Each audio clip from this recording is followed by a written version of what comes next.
Hey y'all, hey. It is Wednesday. Roll up my windows here so that way we don't have no outside noise. So today is Wednesday, August the 13th. Yay, yay, yay. Now, excuse me, y'all, because I am still getting used to this mic, okay? When I move, it moves. But how y'all Wednesday doing? Come on in the chat. I want to know, how was y'all Wednesday?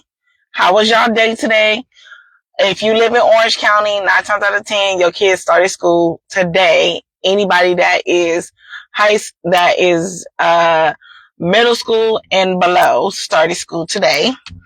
So how was the first day of school? My kids had a great first day of school. We had 2 new schools this year. So I'm very excited for what God's going to do in this year. And in this section, so we're not going to start right away. Y'all know how I do. I want to talk to y'all. So go ahead and come in. Shout out to the replay squad. Shout out to the real squad. Make sure y'all share and like. Make sure y'all hit that star button. If you like the content that's been pushing out, every time you hit the stars, it allows for me to continue to keep making content, continue to push out content. So make sure y'all get on it. I know I got to get on making some more content because I think I don't have enough scheduled out, but we'll figure that out later on this week. I've been sick and down, so I ain't been doing nothing but trying to get well and get better because I was not missing today. I wasn't missing the topic today. I wasn't finna miss nothing today at all. And why I wasn't finna miss nothing today? Because this is very important. So let me go ahead and share this. Every time I get on here, y'all, it's always talking about a slow connection. Ain't that something? It's always something. And I be trying not to say it's always something. Because then it do be always something. But anyhow, how are y'all doing? How's everybody doing? How's Wednesday for you? How was your weekend?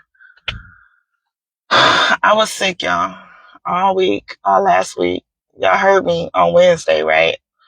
So it got worse on Thursday, just to let y'all know. It got worse on Thursday. So I ain't go to work. Then on Friday, what we do Friday? I was already off on Friday. So Friday I just was trying to get well and better. And then that didn't happen. Saturday, tried to get well and better. And guess what? I was getting worse. But then on Sunday, the day I was supposed to be going to church, and I was going where God told me to go, guess what? I was in the ER, y'all. Yep. The girl was in the ER. Stayed in the ER from 6 a.m. to 1:30. That's a long time to be in the ER. Now, don't get me wrong. I still got my water. I'm not at 100%. I'm probably like at 85. Yesterday, I was at 75. Today, I'm probably at a good 85%. And I started getting better after I left the hospital. Started getting better. Was able to go and get some sleep. And now all my body want to do is rest. Like I'm only getting a certain amount of hours. I can't move as fast as I want to move. But I just look at it as God strategically did that so that I could slow down. So that I could not only slow down, but that I slow down and I actually take care of myself because I have a bad habit of doing that. But anyhow, I hope y'all enjoyed my little story time. Oh, thank you. And thank you everybody for the birthday shout outs. Thank you to every person who posted, who hit me up in the DMs, who messaged me or texted me and told me happy birthday on Sunday. This is chapter 38. So thank y'all so much for really showing your girl love. Very much appreciated. All the love. People still hit me up. People are still saying happy birthday, happy belated birthday. So I just want to thank y'all for just saying happy belated birthday and just showing our love and appreciation, because I didn't get to really celebrate like that. When I went back to work on Tuesday, my job showed me love. And they decorated my desk, and my manager gave me a gift. Matter of fact, the water bottle y'all see me drinking out of, that was one of the gifts she gave me. So very much thank you for all the birthday love. Shout outs. Very much appreciated. We did like a birthday celebration at the office today. And I got one of my favorite desserts. So it was really cool. So even though I didn't celebrate it the way I wanted to, God still had people show up and celebrate me. So I just want to thank y'all for celebrating. So again, like I said, welcome. Don't be shy. Make sure y'all say hey in the comments. I'm going to talk back. You talk, I'm going to talk. So today, we're going to move this along, right? So today on Let's Talk About It, our topic today is called What Trauma Has Taught Us About Love. That LOVE, that 4-letter word that don't nobody really like to say. Some people dance around it. Some people taboo around it. But we really have to look at what your mindset is, how you were taught as a child. The way you love as an adult is based upon your examples you saw as a child and how you was taught about what love is as a child. So that's very important, because if you didn't have a good, healthy view of love and what love really is, then 9 times out of 10, how you love people is probably attached more to codependency and sacrificing yourself and not even loving on yourself, because you think that if I sacrifice myself for a person or for people, that means that's my way of showing them that I love them. But some people will look at that as you're overbearing. Some people will look at that as you're doing too much or you're smothering them, right? So that was one of my things that I learned as a child, was that you sacrifice yourself. Love is sacrificial, but nowhere does it say you sacrifice yourself. And I mean, I'm not talking about, some compromising and sacrificing, your wants, or really, I mean, like sacrificing your whole being, meaning you ain't even taking care of yourself. You ain't even putting in or pouring into yourself, and you're just pouring into everybody else to the point where you're pouring out of an empty cup. You ain't even got nothing to pour out. You ain't got nothing to pour out. I learned that. That was my first take on love. And that was my first take on how trauma taught me what trauma taught me about love. That was the first take for me. I saw my mom sacrifice her very being. Hi, John. I saw my mom. My brother name is John, and my son name is John. How are you? Oh.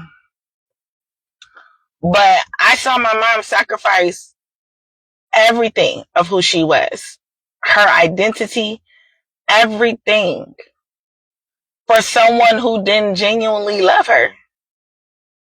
He may have had a sense of love, maybe, but he didn't genuinely love her because he wasn't willing to sacrifice. And that developed my view about men and love, because I never seen a man sacrifice for a woman. Now, based upon how I grew up and the way he was living his life, her ex-husband, some people say, well, no, he was sacrificing. No, because he was already living that type of lifestyle before he even met my mama.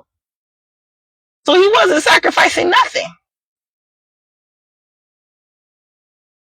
And so that shaped me into thinking that if I sacrifice myself, I sacrifice who I am, and I pour all this into this man, especially in relationships, like if I pour all this into him, that he's going to change. He's going to be this way because he going to really see that I'm worthy. He going to really know that I love him. He going to really, really, really just embrace all of my love, because I'm going to just pour out. And I ain't going to do nothing. I'm going to barely do bare minimum, or less than bare minimum for myself. Let me tell you the truth to that. I found out that's the lie from the pit of hell. Love is an action word. Love is kind. Love is patient. Love is peace, not chaotic. Love is understanding. Love is being willing to compromise for the other person when it comes into a relationship. I didn't know that until I got out of a relationship that I saw myself going into, until I became divorced and saw that I would be going down the same road, and I wanted more. I wanted more. I knew I deserved more, but I also didn't know my full worth, and I wasn't willing to stand on that. I was willing to stand on that God called me to be this type of woman, be this nurturer and this loving, caring person, but I wasn't willing to stand on my identity in him. And that had a lot to do about love, because I wasn't willing to stand on the love that God had for me. Remember, God shows love by sacrificing. He sacrificed his only son because he loved. We ain't even willing to do that for ourselves. I can't say that I would be willing to sacrifice, and I got 3 sons. I can't say that I would be willing to sacrifice my sons because I loved somebody or peoples. I can't. That's not me. But God did. And I knew that in order for me to embrace the love that God had for me, that agape love, I had to break away. I had to break away from everything that I thought was love. Every action that I thought was love. So that was one. Thinking that love is sacrificial to where you sacrificing yourself. It is sacrificial to an extent. But love also comes with boundaries. And love doesn't mean that you sacrifice yourself to the point where you don't take care of yourself, but you taking care of everybody else. That's codependency. That ain't love. That's not love. That's actually codependency. So, next point. I also thought that love was I thought that I loved a person or a person loved me if we had sexual relations. Because I went through trauma where I was touched as a kid, and it was somebody, it was a loved one, right? And because it was a loved one that actually did that, I thought that that was a way of showing that he loved me. And all the other loved ones that I had to deal with some kind of physical abuse or sexual abuse, I I thought that was a way of them showing me because I was a child. So when I became an adult and I started being in relationships, if I was talking to a guy and then we slept together, I thought we go together. And then I started falling in love, not understanding I was really falling in lust. Not understanding that as a kid, that was a spirit of lust. That wasn't love. That wasn't the spirit of love. Does love bring pain sometimes? Yes, when you have to make very hard decisions. Sometimes you got to make hard, difficult decisions when you love a person. Because you have to choose you. I don't know why I just felt like I just heard somebody say why. Because you have to choose you. Because I used to ask why. But because you have to choose you. You have to choose you first.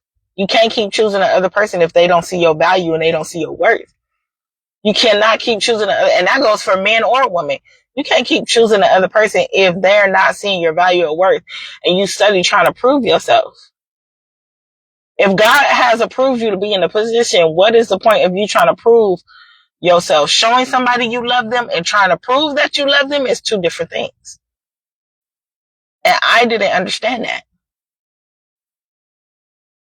I didn't understand that. I didn't know that love didn't come with physical connect, like a actual physical connection. I thought that the way you express you love somebody, it must be a physical connection. And I used to think that my love language was touch because I like to be affectionate, but that's a secondary language. That's not even the primary, right? And I had to learn that as I became an adult, and I had to step away from the mindset of thinking that. I also thought that way because any and every person, especially any man that I was around, always sexualized me. From early childhood, maybe 8, 9 years old, all the way up to young adulthood. So I was like, okay. I didn't think anything by it or think anything of it until I started going to therapy. I started finding out what codependency was, and I started getting more into my Bible, realizing that a lot of this stuff sexually is a spirit of lust. It's not love. And it made me evaluate my own relationship. It made me actually evaluate my marriage. It made me evaluate my marriage I had with my ex-husband. And I really had to look like, damn, I know I love him, but I didn't love him before we laid down together. I fell in love with him for who he was, who I thought he was, or who he showed me he was. I fell in love because of the vulnerability and the safety that I felt. But then I had to remind myself, but then when did everything change? Because that was before marriage. So then when did everything change to where this? And it was like, cause it never changed. I thought it was one thing when in actuality I was avoiding my reality. And sometimes when you think that you really, really, truly love somebody, now don't get me wrong, I do truly love him for who I know he could be and who he is. He's not a bad person at all. But I also understand and know that that's no longer my desire. That's no longer what I want. And I cannot be in love with a person's potential, right? So I had to realize that one, the way I was thinking about love was incorrect. It was unhealthy and it was toxic, and I'm raising 3 boys. And I cannot have my sons see an unhealthy, loving relationship. I would rather be single and continue raising them until God puts the right man in my life for them to see a good, healthy relationship at the right time that they need to see a good, healthy man and woman relationship. And that's my desire. Like, that is one of the purposes, right? But I also have to look at, well, what was the reason behind it all? I needed to walk away because everything was attached to my childhood trauma. The way I thought about love, the way I thought a person is supposed to love me, I had to understand I had no standards on love. I had no boundaries for myself. And a lot of it has to do with me. It had nothing to do with the other person, even though as much as I wanted to blame the other person, because, you know, we good at that. Like, oh, excuse me, y'all. As much as I wanted to blame the other person, as much as I wanted to point fingers, right? Because we good at pointing fingers. But I'm responsible. I am responsible. Nobody else. Not the other party. I'm responsible of being honest with myself. I'm responsible for my mindset and breaking that mindset off when I know it's not healthy. I'm responsible for making sure that when I am seeking relationships or friendships, that it's healthy and it's pure, genuine love and trusting God with it. But in order for me to start that way, I had to embrace God's love first. It's the same thing I said in the last video.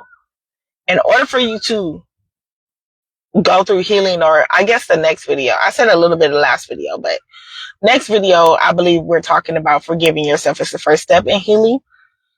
Because here's the thing, in order for you to forgive anybody else, in order for you to embrace healing and that journey, you have to embrace it from God first. You have to embrace the love He has for you. Not just the love that He has for you because He gave, because He loved you, but He also, His Son loved you too. Oh, and His Spirit loves you too, which is why He guides you every single day. He's with you every single day. So for me, trauma had taught me about what trauma had taught me about love for me was that I wasn't worthy of it. I wasn't worthy of the love. And I believed the lie. I don't anymore, but I did. It taught me that if you didn't have sex with a person, then you don't love them and they don't love you. But that was a lie. It taught me that I'm supposed to sacrifice myself and not take care of myself and just sacrifice for everybody I love, including my kids, because those are the examples that I saw when that was a lie. That's a lie. I cannot take better care of other people if I don't take care of me first. I don't know who needs to hear that, but I pray you get blessed on it. Hey, Alicia. But I can't take care of me. I cannot take care of other people if I can't take care of me. If I can't love on myself, then what kind of love if I'm giving to other people? If I can't genuinely love myself and all I'm thinking about is negative thoughts in my mind. If all I'm doing is thinking about how unworthy I am of love, how unworthy I am of this, and how I don't deserve this, and how I don't deserve that, how I'll never be good enough. And if I am thinking all of these negative thoughts, how am I genuinely loving and pouring into my family, friends, my children, and expect for them? Here's the kicker part. This is where we get everything messed up. We think all that about ourselves and then have the expectation for the people that we are pouring into to have a different mindset than what we have. But what you pour into them is your same exact mindset. And then when it comes to your children, you are responsible for breaking that off of them before they get out your house. Before they come from up under your roof and they go into this world, you are responsible for breaking that. So those are the things that what trauma has taught me. So I'm going to pause real quick. I see John is here and Alicia is here. I can still see the comment. But what I want to do is I want to ask y'all, like, what, and I just enable questions just in case anybody got a question. But I do want to ask, what has trauma taught you about love? Now, this is a safe space. Don't nobody get on here and be acting all crazy and saying no crazy stuff. But this is necessary. And sometimes it takes for you to be transparent about what you went through and what you learned in order for somebody else to get their healing and their deliverance and their breakthrough. So I want to know, John and Alicia, I see y'all on here. So I want to know, type in the comments, what did trauma teach you about love? Because somewhere along the line, we all did have some kind of bad experience, whether as a child, adolescence, or as a young adult, or even as an adult. Because we get traumatized as adults. And what did you learn from that? Because for me, I had to learn that it was time for me to lay down all of those negative thoughts. I had to make a decision. And my decision was, I can no longer believe the lie. I can no longer believe the lie of the enemy. I can no longer believe his lies that he's been telling me all my life. Can no longer believe them. I need to actually keep moving forward. And I need to start reading God's word more. And that's what helped me not only embrace God's love and his forgiveness, but that also allowed for me to see how much he loved me. And that my own parents couldn't love me more than God. And I know as parents, because I'm a parent, we tend to think, how can God love my child more than me? He gave him to you. He created him before he knew him, before he even put him in his womb, in your womb. Same way God knew me before my mama even found out she was pregnant with me. Before he even put me in her womb, God knew me and he loved me unconditionally, and embracing that I'm beautifully and wonderfully made in his image. Nobody else. I don't have to prove my love to anybody. By my actions will show you how much I love you. And I have to be okay with that. And that had a lot to do with me seeking approval from man and acceptance from man, because I didn't feel that or get any of that as a child. But when I embraced that God accepted me and he approved me, and he loved me like no other, flaws and all, because he the one who gave me the flaws. Guess what? I'm better for it. I now understand that, yes, I still go to therapy. But I'm going to be quiet. I'm going to be quiet for 2 seconds. 2 seconds. I'm going to be quiet. I'm going to drink some water, y'all. But let me know, Alicia or John. Let me know what has trauma taught you about love? If trauma has taught you anything about love. And I'm gonna drink some water. My lips are starting to, my whole jaws is hurting, y'all. I'm getting excited. I know I can feel it.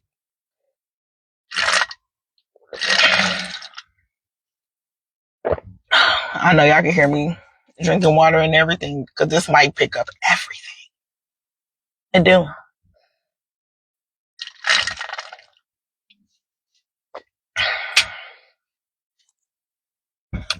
Alright, if you guys are having a problem with commenting or staying on the live because I keep getting a slow connection,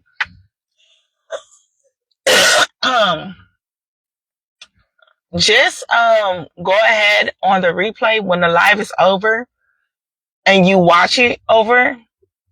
Just make sure you answer the question. What has trauma taught you? And let me say this. Some of y'all may not have none of those examples that I used for me to what it taught me and what I learned. Some of y'all may have trust issues because of what happened to you with a loved one. And so you may not trust nobody. And you may go through isolation. You may not trust anybody. You may go through isolation periods where you isolate for a very, very long time when you feel like you can't trust somebody or somebody is being deceptive in your atmosphere and in your area. Instead of removing that person, you remove yourself. Oh, I don't know who that's for. That was nice. The thing of it is, you don't need to remove yourself. You need to remove that person out of your atmosphere. And removing yourself, because somebody gonna be like, well, I just rather remove myself because I ain't even got time for all of that. No. Removing yourself does not solve the problem, because you will continue to keep running into that same person until you set a boundary and remove them, not you. Until you stand flat-footed and say, you know what? I'm not finna remove myself, but I'm no longer dealing with you. I'm no longer talking to you. Even if it's a loved one, parents and all, they are not exempt. They are not exempt. I know we like to use the scripture, honor thy mother and father, if they are not healthy for you. Honoring thy mother and father does not mean you negate how they are treating you or speaking to you. Whatever it is, you don't neglect yourself trying to honor your father and mother, because you can honor them from a distance. You could pray for them. You could still love on them from a distance. I could tell you that because I've had to do that. And I'm seeing right now in my life and in this season I'm walking into, this new season, this new chapter in my life, I am seeing, because I had to do those things, I'm seeing God move in both of my parents.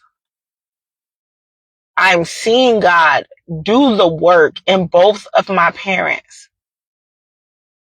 And because I'm seeing God do the work in both of my parents, my response is thank you, yes and amen, and hallelujah. Because I'm seeing him do it. I'm seeing him chisel and work away at their heart. I'm seeing them chisel and working away at their minds. I'm seeing it happen.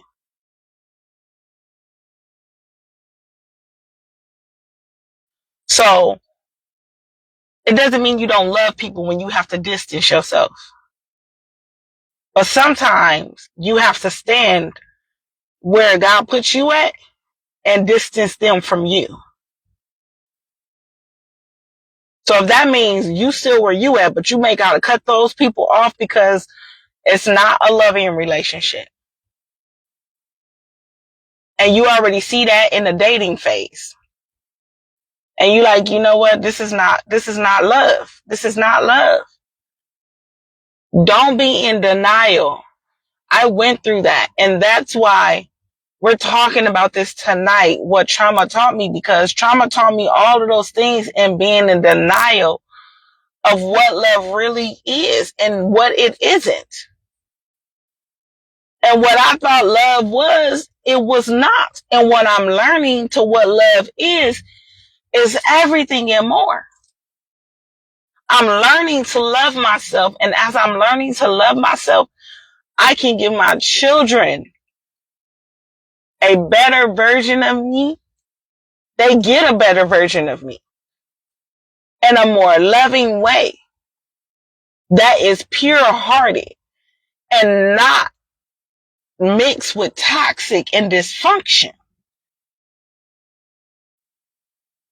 But that's mixed with vulnerability. That's mixed with nurturing and lessons. That's what I'm learning. So it may taught me negative, but see, Romans 8:28 said God uses all things. He takes all things, good and bad, to work together for the good of those who love God and are called according to his purpose and plan. I know I'm called. I love God. And he's using all of everything in every season in my life for my good. He's using everything for my good. And I am forever grateful. Okay? That he's doing what he's doing in my life so that my sons have the evidence to look back on. So my grandchildren have the evidence to look back on. My great grandchildren are going to have the evidence to look back on it. Right? For generations and generations and generations and generations to come, I will be the evidence they have to look back on what God did, no matter the circumstance.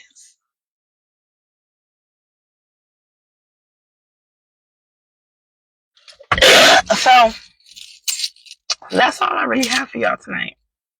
This was good. Thank John and Alicia. Thank you guys for joining the live. So tonight we're going to close a little bit early. I think our first live, we went all the way to 8:00. So we're going to close a little early. But I want to say this. Get your journal and write it out. Write out what you think you know about love and what is true about love. There's a difference. Trust me. Write out what you think you know about love. And I'm going to post this on my Facebook post. So if you're one of my followers in my Facebook post, and I'm going to post this in the discussion here, that what you think you know about love and what love really is. And see if those match. And now, for those of y'all who gonna do this and be like, oh, mine's match, I'm good. Because, we get those people too. Where we like, oh, I'm good. All my stuff matched, so I'm good. Look at your life and the different relationships you have where you really love those people people in your life and see if it match up. And see if their actions match up to what you think love really is. The truth about love. The truth about love. Are they patient with you? Are they kind with you? Do they show you grace and mercy when you mess up? Do they love your flaws and all too? Is it peaceful around them? Or is it always chaotic and dysfunction? Start evaluating your relationships with people who you say you love based upon your ideology about love. I'm going to stick with Jesus' idea of love, but based upon your ideology of love, evaluate your relationships, friendships, your marriage, your relationship with your parents, your relationship with your kids, whether you got grown kids or teenagers. Now, if you got like babies and toddlers, the only thing you can really do is evaluate yourself to how you loving your babies. But if you got older kids, evaluate how you love on them and what can be improved. What can be improved? So let me write that down myself because I will forget, y'all. So the first task is, the first question is, what do you know about, like, what do you think love is and what love really is? There you go. Thank you, Jesus. What do you, I'm going to write this with y'all, think love is versus what love. Let's do the versus the truth of love, about love. The truth about love. And again, I'm going to post this. Now, if y'all stuff match up, second part is evaluate. Yep, I'm giving you some homework, y'all. Evaluate your relationships with the people you say you love and see if it matches.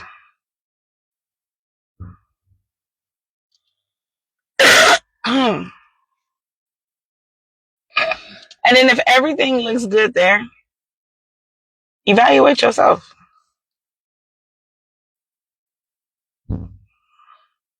Evaluate yourself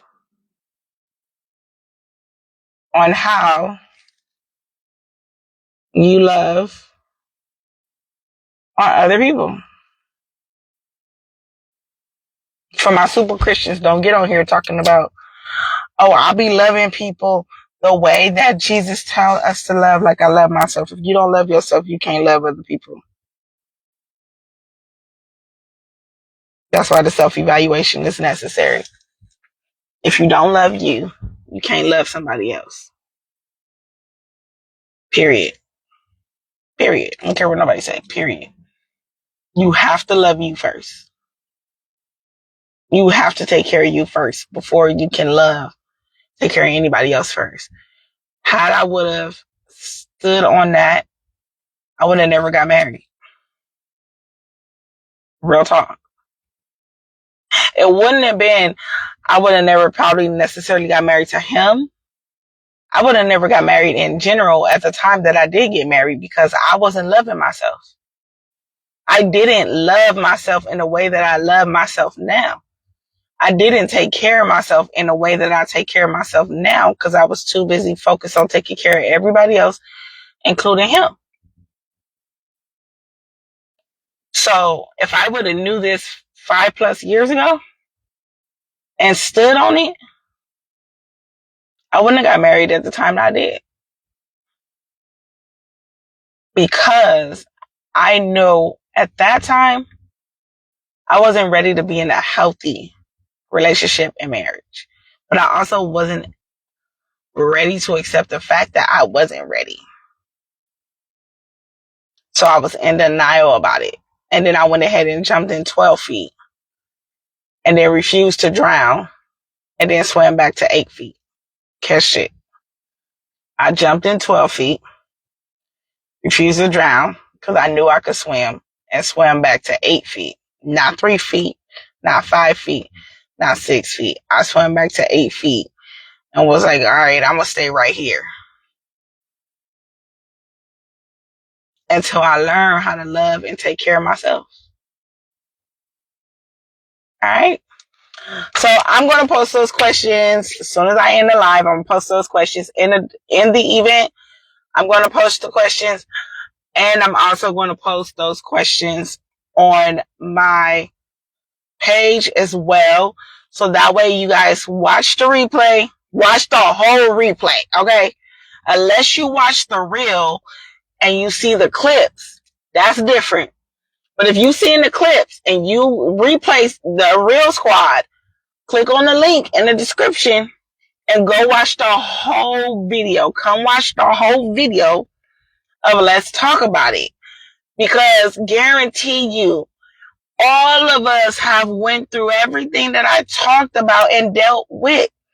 And this is not the season where we not about to not be healed. This is where we're pulling a root. This is where we're uprooting all the roots, and we're planting good seed. We're tending to the soil. But before we can tend to the soil, we need to pull up every root that is not healthy. And that's what we do. All right. So love y'all. Again, thank y'all for the birthday wishes and shout outs and all of that. Thank y'all for the birthday love and continue the birthday love. Make sure you tag somebody who may need to hear this, or make sure you tag, share, like. Make sure you hit the star button, send stars to support. That's the way that we continue to create content that you guys love. I love y'all with all the love of the Lord.